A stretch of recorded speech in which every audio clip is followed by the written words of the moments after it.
नमस्कार, मैं हूं अंशिता। मध्य प्रदेश में बीजेपी की हालत कितनी खस्ता है, इसका अंदाजा ऐसे लगाइए कि फजीहत से बचने के लिए केंद्रीय गृह मंत्री अमित शाह को अपने दौरे रद्द करने पड़ रहे हैं। और विपक्ष से डर कर नहीं, अपने ही लोगों से डर कर। सुबह से शाम हो जाती है नाराज लोगों को मनाते मनाते, लेकिन इधर अमित शाह बैठक में समझा बुझा कर निकलते हैं और पीठ फेरते ही नेता इस्तीफा दे देते हैं। हैरानी की बात यह है कि उनके मंत्रों का कुछ खास असर होता नजर नहीं आ रहा है, बल्कि बात और बिगड़ती ही जा रही है।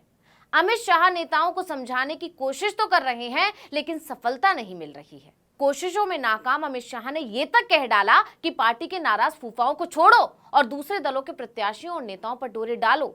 अब राजनीति के जानकार उनके इस बयान की गहराइयों को समझने की कोशिश कर रहे हैं।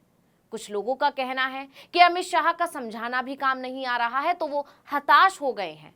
वहीं कुछ लोगों का ये भी कहना है कि क्योंकि अब पार्टी को अपनी हार साफ साफ नजर आ रही है, तो वो किसी भी तरह इसे जीत में बदलने की कोशिश कर रहे हैं। इसके लिए अमित शाह ने अपने नेताओं को दूसरे दलों में सेंधमारी करने को भी कह दिया है। 17 नवंबर को मध्य प्रदेश में वोटिंग होनी है। राज्य में बीजेपी की सरकार है, जहां पहले ही एंटी इनकम्बेंसी ने पार्टी की टेंशन बढ़ा रखी है।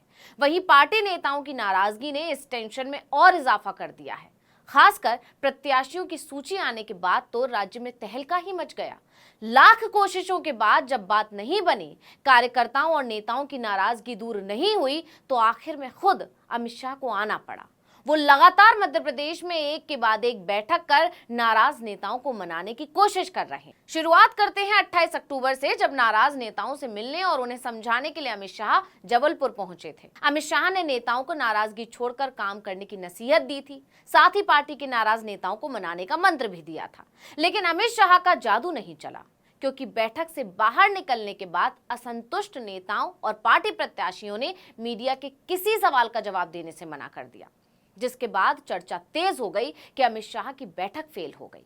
लेकिन बात सिर्फ यही नहीं रुकी, बल्कि इस बात ने तब और ज्यादा जोर पकड़ लिया जब खबर आई कि बैठक के अगले ही दिन, यानी अमित शाह के समझाने के बाद ही, जबलपुर बीजेपी के जिलाध्यक्ष प्रभात साहू ने पद से इस्तीफा दे दिया। जिससे और साफ हो गया कि मध्य प्रदेश बीजेपी में कुछ भी ठीक नहीं है और हाल फिलहाल इसमें आधार के आसार भी नजर नहीं। बता दें कि प्रभात साहू भी जबलपुर पश्चिम सीट से दावेदार थे। दूसरी सूची में यहां से राकेश सिंह को प्रत्याशी बना दिया गया, जिससे साहू और उनके समर्थक नाराज हो गए और उन्होंने इस्तीफा दे दिया।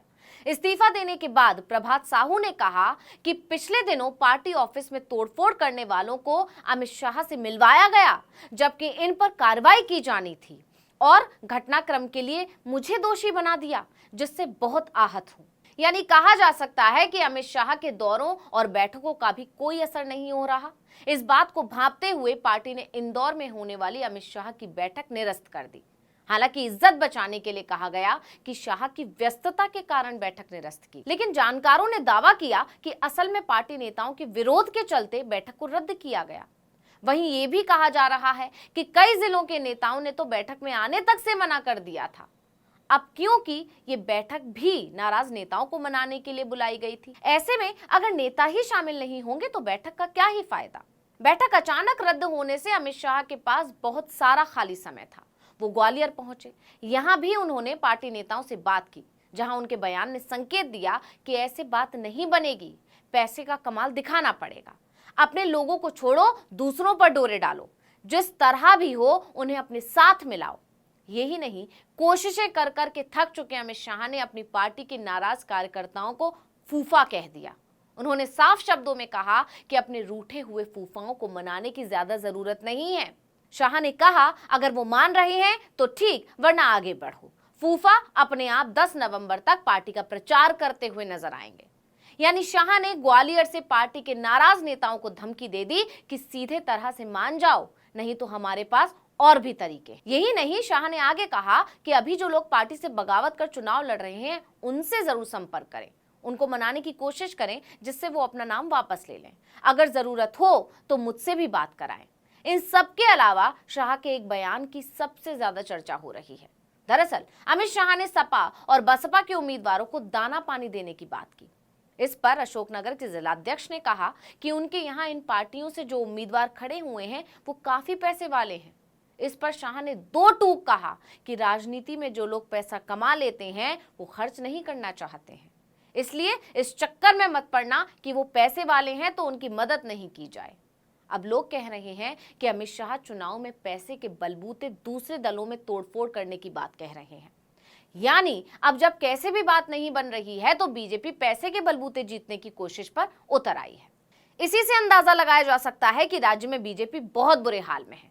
अमित शाह ने यह भी कहा कि सपा और बसपा के उम्मीदवारों की मदद करो, ये जितने मजबूत होंगे उतना हमें फायदा होगा। यही कांग्रेस को सबसे ज्यादा नुकसान पहुंचाएंगे। यानी शाह के मुताबिक ये पार्टियां कांग्रेस के खिलाफ लड़ने में हथियार की तरह इस्तेमाल हो सकती हैं, क्योंकि अमित शाह समझ चुके हैं कि अपनी पार्टी के नेताओं की नाराजगी तो उन्हें ले डूबेगी। आपको याद होगा बीजेपी के प्रत्याशियों की पहली सूची से ही मध्य प्रदेश में बवाल मच गया था और 5वीं सूची आते आते तो बात इतनी बिगड़ गई कि प्रदेश अध्यक्ष वीडी शर्मा के खिलाफ हाय हाय के नारे लगने लग गए।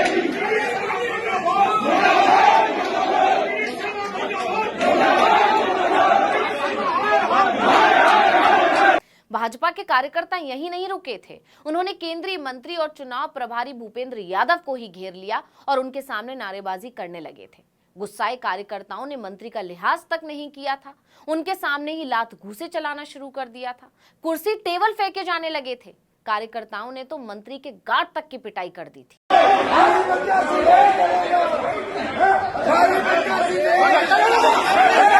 वैसे टिकट वितरण के बाद कार्यकर्ताओं में असंतोष पैदा होना कोई बड़ी बात नहीं है।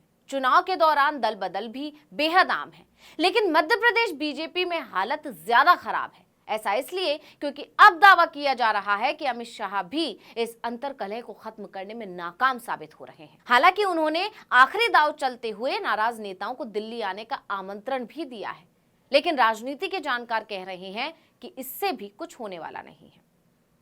तो इस वीडियो में इतना ही। आपसे अनुरोध है कि YouTube पर हमारे चैनल आर्टिकल 19 इंडिया को सब्सक्राइब कीजिए, फेसबुक पर लाइक कीजिए, कमेंट करके बताइए आपको हमारा ये वीडियो कैसा लगा। आने वाले दिनों में हम और किन मुद्दों पर वीडियो बनाएं ये भी जरूर बताइएगा।